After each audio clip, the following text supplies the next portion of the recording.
Welcome to Frickin' History.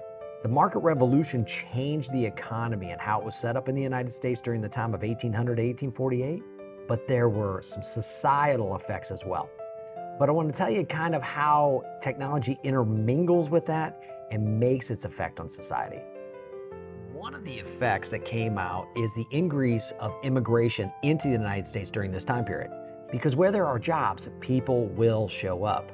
Now, initially, these are places like Great Britain and what would be Germanic nations. They are starting to show up into the United States at this time.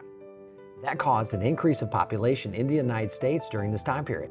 The second is the increased amount of slaves. Now, this one's a little more complicated, so stay with me here. If you think about the Louisiana Purchase, right? And that doubled the size of the United States.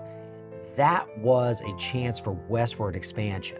You combine that with the Eli Whitney cotton gin, and now you've got this recipe where the cotton gin was initially made to have less slaves be able to do the manual work, but because the cotton gin cleaned the cotton so effectively, making it easier to clean, therefore less time to clean, the planters decided, let's plant more cotton.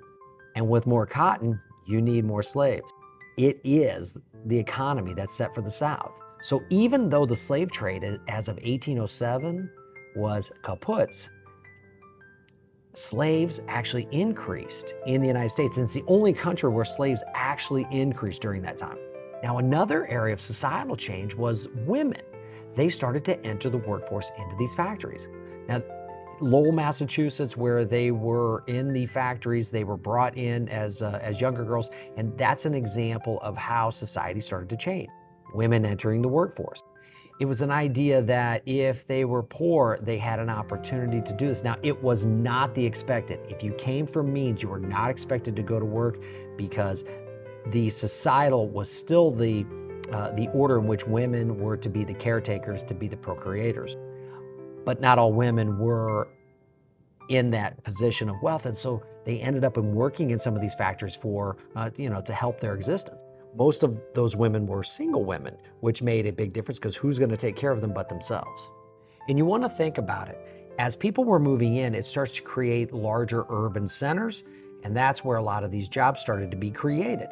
And so society starts to change in America during this time period.